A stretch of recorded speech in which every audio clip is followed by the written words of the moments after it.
इसमें मैथ से संबंधित हम लोग महत्वपूर्ण प्रश्नों को देखने वाले हैं। ये काफ़ी महत्वपूर्ण है। इसमें से हर हाल में आपके एग्जाम में 10 से 15 क्वेश्चन हर हाल में रहने वाले हैं। यदि आप इस वीडियो को देख लेते हैं तो आपके जो है इतने नंबर कंप्लीट हो जाएंगे। तो चलिए शुरू करते हैं पहले प्रश्न के तरफ। और ये ऐसे ऐसे प्रश्न हैं जो बिना कलम कापी के जो है बनाने वाले हैं। तो आप देख लेते हैं तो निश्चितता जो है मन में आ जाता है। तो शुरू करते हैं, हम लोग पहले प्रश्न की तरफ बढ़ते हैं। देखिएगा, यदि आप लोग चैनल पर नए हैं तो इसे सब्सक्राइब कर लेंगे और सबसे पहले लाइक ज़रूर कर देंगे पूरे ईमानदारी के साथ, ज़रा भी आप हमारे प्रति ईमानदार है तो, और अपने दोस्तों में शेयर अवश्य कर देंगे ताकि और लोग भी जान सके। तो देखिएगा, पहला क्वेश्चन है, अंकगणित के आधारभूत प्रमेय से क्या समझते हैं। तो देखिएगा इसका जो आंसर हो जाएगा, अंकगणित यहाँ समझते नहीं है, क्या ज्ञात करते हैं, यहाँ डिफिनेशन नहीं है, थोड़ा गलती क्वेश्चन पढ़ दिए हैं। अंकगणित के आधारभूत प्रमेय से क्या ज्ञात करते हैं। तो इसका जो आंसर हो जाएगा सी नंबर ऑप्शन सही हो जाएगा। एचसीएफ और एलसीएम दोनों ज्ञात किया जाता है। तो होश में रहिएगा, अंकगणित के आधारभूत प्रमेय से हम लोग एचसीएफ एंड एलसीएम दोनों के दोनों ज्ञात करते हैं। सी नंबर ऑप्शन सही हो जाएगा। नेक्स्ट क्वेश्चन की तरफ हम लोग बढ़ते हैं। अगला क्वेश्चन है, यूक्लिड के विभाजन एल्गोरिथ्म से क्या ज्ञात करते हैं। यूक्लिड के विभाजन एल्गोरिथ्म प्रमेय से क्या ज्ञात करते हैं। तो इसका जो राइट आंसर हो जाएगा ए नंबर ऑप्शन सही हो गया, एचसीएफ यानी मौसा। क्या हो जाएगा, मौसा। नेक्स्ट क्वेश्चन हो जाएगा, गणितज्ञों का राजकुमार किसे कहते हैं। गणितज्ञों का राजकुमार किसे कहते हैं। तो इसका जो राइट आंसर हो जाएगा सी नंबर ऑप्शन सही हो गया, फ्रेडरिक गॉस। अगला क्वेश्चन है कि मौस गुने लस बराबर दो संख्याओं का क्या किसके बराबर होता है। तो यह जो होता है गुणनफल के बराबर होता है, यानी दो संख्याओं का गुणनफल बराबर उन संख्याओं का एचसीएफ गुने एलसीएम। तो यह जो कंसेप्ट है यह सिर्फ दो संख्याओं पर ही लागू होता है, तो ध्यान रखेंगे इसको आप। नेक्स्ट क्वेश्चन देख लेते हैं कि आश्रित समीकरण के कितने हल होते हैं। आश्रित समीकरण के कितने हल। तो इसका जो राइट आंसर हो जाएगा सी नंबर ऑप्शन सही हो जाएंगे, अनगिनत यानी अनंत। आश्रित कब होता है, जब सब बराबर होता है। a1/a2 बराबर b1/b2 बराबर c1/c2। तो इसके अनेक हल होते हैं और ग्राफ जो होता है समपाती होता है, अनेक बिंदुओं पर कट करता है। अगला क्वेश्चन है, संचयी बरामवार्ता वक्र क्या कहलाती है। तो इसका जो राइट आंसर हो जाएगा सी नंबर ऑप्शन सही हो जाएगा, त्वरण। क्या हो जाएगा, त्वरण। संचयी बरामवार्ता वक्र क्या कहलाती है, त्वरण कहलाती है। आगे हम लोग बढ़ते हैं। अगला क्वेश्चन है, निश्चित घटना की प्रायिकता कितनी होती है। तो ध्यान दीजिएगा, निश्चित घटना की प्रायिकता जो है 1 होती है। बी नंबर ऑप्शन सही हो जाएगा, बी नंबर ऑप्शन सही हो गया, 1। तो बस ऑप्शन आपको जो हो ऑप्शन ध्यान नहीं बल्कि आंसर ही ध्यान रखना है कि निश्चित घटना की प्रायिकता कितनी होती है, 1 होती है, 1। जिस भी ऑप्शन में आपको मिले वहाँ पे उसको मार्कशीट में रंग देना है। अगला क्वेश्चन देख लेते हैं। अगला क्वेश्चन है, किसी प्रायिकता का अधिकतम मान कितना होता है। तो किसी प्रायिकता का अधिकतम मान जो होता है क्या होता है, 1 हो सकता है, 1 से अधिक नहीं होता है। किसी भी घटना का प्रायिकता का मान 1 से अधिक नहीं हो सकता है और 0 से छोटा नहीं हो सकता है। इसका मतलब है कि प्रायिकता का मान जो है माइनस में नहीं होता है, माइनस में नहीं होता है और 1 से तनको ज़्यादा नहीं होता है, 1 से 1.1 भी नहीं होगा, ठीक है ना। तो यहाँ इसको कंडीशन याद रखेंगे। नेक्स्ट क्वेश्चन देखते हैं। नेक्स्ट क्वेश्चन है, निम्न में कौन किसी प्रायिकता का मान संभव नहीं है। तो हमने अभी भी बताया कि माइनस में संभव नहीं है और 1 से ज़्यादा संभव नहीं है। जो ऑप्शन में नंबर ए मिल रहा है -1, वो नहीं हो सकता है, यानी प्रायिकता का मान माइनस में कभी भी नहीं होता है और 1 से ज़्यादा नहीं होता है। तो यहाँ आपको ध्यान रखना चाहिए। नेक्स्ट क्वेश्चन है कि असंभव घटना की प्रायिकता का मान क्या होता है। तो असंभव घटना की प्रायिकता का मान जो है 0 होता है। ऑप्शन नंबर ए हो जाएगा सही, हम लोग को ध्यान आप रखेंगे। नेक्स्ट क्वेश्चन आ गया। नेक्स्ट क्वेश्चन है, एकमात्र सम संख्या जो अभाज्य भी है वो कौन है। तो देखिएगा इसका जो राइट आंसर हो जाएगा ए नंबर ऑप्शन सही हो जाएगा, 2। तो एकमात्र सम संख्या जो अभाज्य है वो मात्र कौन है, 2 ही है। और उलट भी पूछेगा कि वह अभाज्य संख्या जो सम भी है कौन है, तो यह है 2 है। नेक्स्ट क्वेश्चन है, सबसे छोटी भाज्य संख्या यानी कंपोजिट नंबर यानी यौगिक नंबर कौन है। तो इसका जो राइट आंसर हो जाएगा यहाँ पे सी नंबर ऑप्शन सही हो गया, 4। नेक्स्ट क्वेश्चन देखते हैं। नेक्स्ट क्वेश्चन है, सबसे छोटी भाज्य संख्या तथा सबसे छोटी अभाज्य संख्या का गुणनफल क्या हो जाएगा। तो देखिएगा, सबसे छोटी भाज्य संख्या जो होता है 4 होता है और सबसे छोटी अभाज्य संख्या 2 होता है। और दोनों गुणनफल कहा है तो गुना कर दीजिएगा, तो 4 दूना 8 आएगा। जोगफल कहा था जोड़ देते हैं आप, अंतर होता तो घटा देते। तो इसका आंसर हम लोग का हो जाएगा बी नंबर ऑप्शन सही हो जाएगा। नेक्स्ट क्वेश्चन की तरफ बढ़ते हैं। नेक्स्ट क्वेश्चन है, एक्स अक्ष तथा वाई अक्ष के कटान बिंदु को क्या कहते हैं। तो इसका जो राइट आंसर हो जाएगा क्या हो जाएगा, डी नंबर ऑप्शन सही हो जाएगा, मूल बिंदु। तो एक्स अक्ष तथा वाई अक्ष के काटान बिंदु को मूल बिंदु कहा जाता है और मूल बिंदु का जो नियामक होता है वो 0 0 होता है। आप इतना ध्यान रखेंगे, होश में रहेंगे। नेक्स्ट क्वेश्चन आ गया कि एक्स अक्ष का समीकरण क्या होगा। एक्स अक्ष का समीकरण, तो यहाँ देखिएगा एक्स अक्ष का समीकरण जो है बी नंबर ऑप्शन सही हो गया, y बराबर 0। तो उलट के जवाब देंगे, एक्स अक्ष का समीकरण कहेगा तो y बराबर 0 हो जाएगा। यहाँ और एक और बात ध्यान दीजिएगा, माना है कोई बिंदु है P और कोई कोऑर्डिनेट दिया है 3 4, तो यहाँ पूछ लेगा भुज कोटि के मान, तब पहलका वाला भुज होता है, बाद वाला कोटि होता है, यानी पहलका वाला x नियमक और बाद वाला y नियमक होता है। तो यहाँ भी ध्यान रखेंगे, पहले वाला भुज या बाद वाला कोटि होता है। नेक्स्ट क्वेश्चन आ गया कि y अक्ष का समीकरण क्या होगा। तो y अक्ष का समीकरण जो है x बराबर 0 हो गया। ऑप्शन नंबर ए सही है। तो y अक्ष का समीकरण जो हो जाएगा x बराबर 0। नेक्स्ट क्वेश्चन की तरफ बढ़ते हैं। किसी बिंदु की x अक्ष से दूरी उस बिंदु की क्या कहलाती है।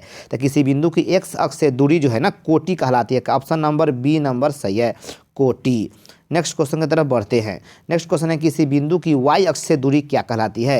तो y अक्ष से दूरी होगा ना तो x नियामक होगा। x नियामक को ही हम लोग क्या कहते हैं, भुज कहते हैं। क्या कहते हैं, भुज। तो ऑप्शन नंबर ए सही हो गए। नेक्स्ट क्वेश्चन की तरफ बढ़ते हैं। अगला क्वेश्चन है कि दो परिमेय संख्याओं के बीच अधिकतम कितनी परिमेय संख्या हो सकती है। तो देखिएगा इसका आंसर हो गया ऑप्शन नंबर डी है, अनगिनत यानी अनंत है। तो दो परिमेय संख्याओं के बीच में अनंत परिमेय संख्या होती है। या पूछ सकता है क्वेश्चन कि दो अपरिमेय संख्याओं के बीच में कितनी अपरिमेय संख्या होती है। तो यहाँ भी आप अनंत ही याद रखेंगे।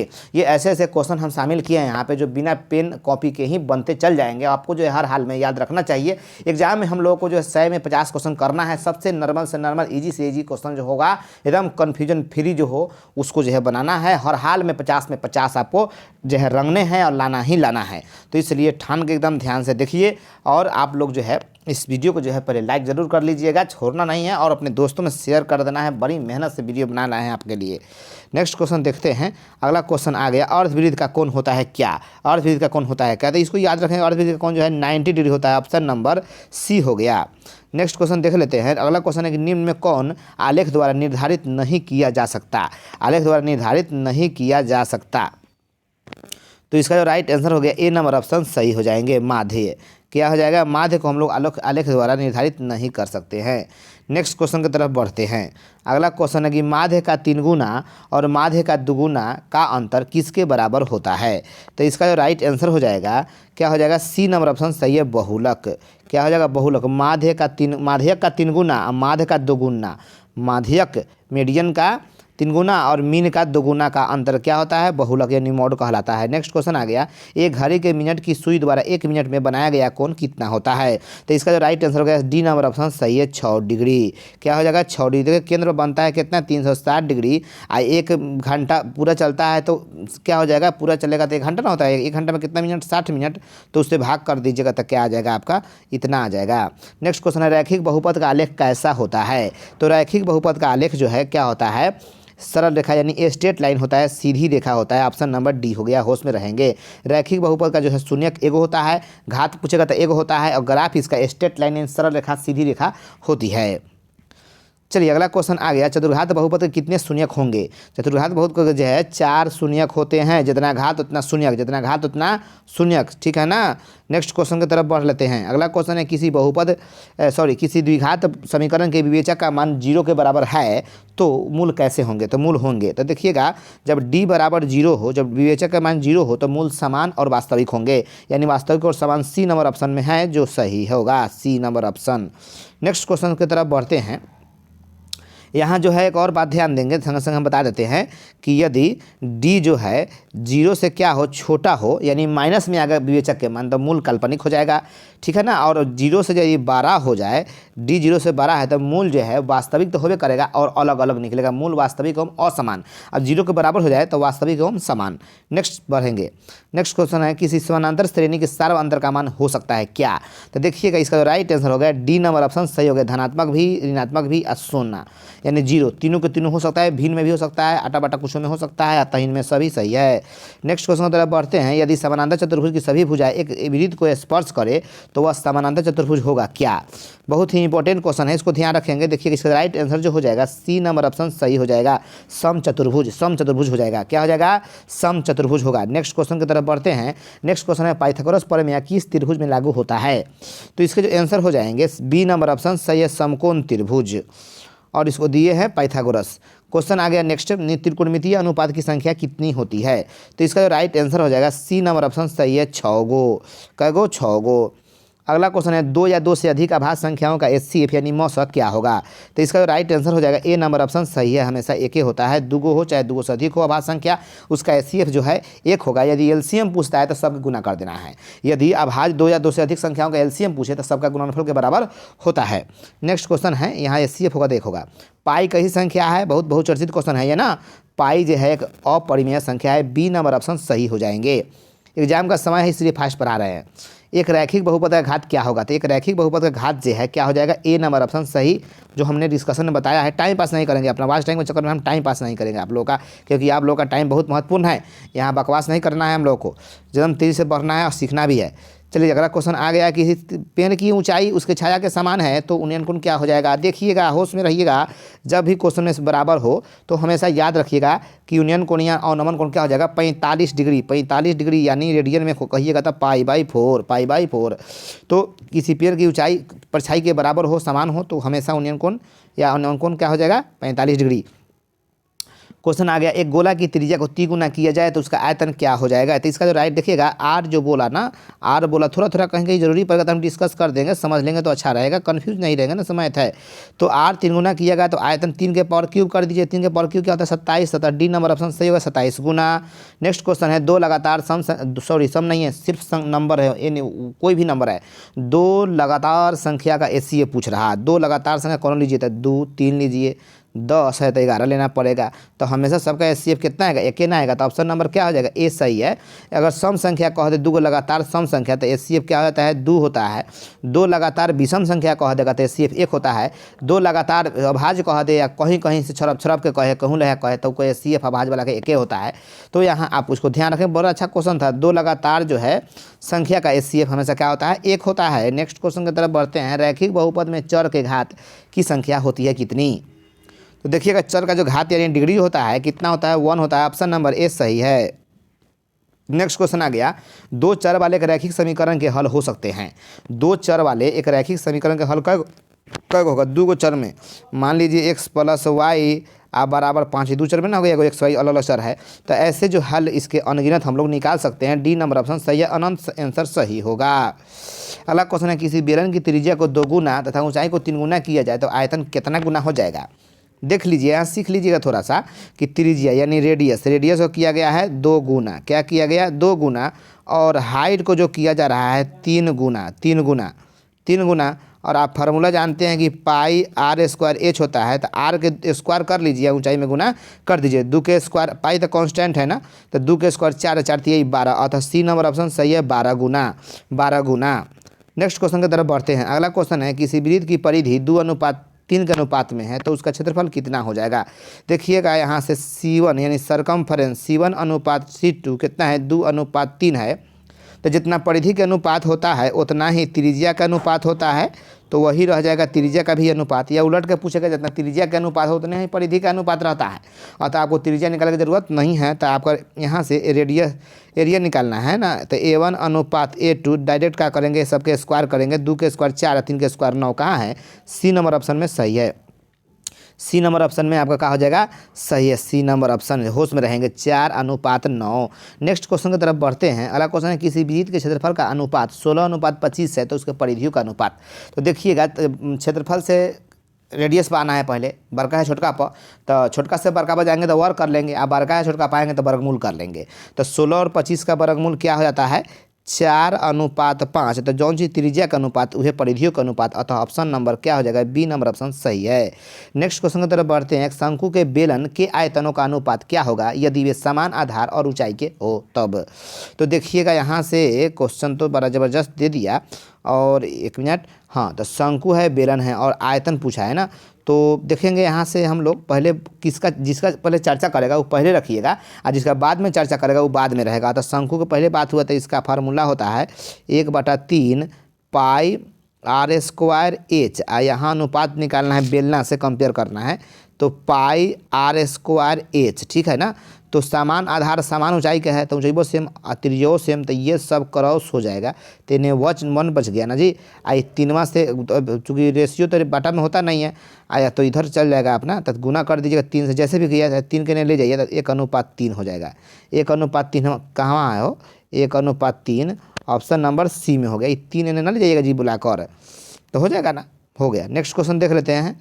यदि पहले बेलन दे देगा और बाद में शंकु रहेगा, 3:1 कर लीजिए। यदि बेलना के आयतन 27 होगा तो शंकु के क्या होगा, 3 से भाग करके होगा 9 हो जाएगा। नेक्स्ट क्वेश्चन है हम लोग का कि समान त्रिज्या वाले एक गोला और एक अर्धगोला के संपूर्ण पृष्ठ क्षेत्रफल का अनुपात क्या होगा।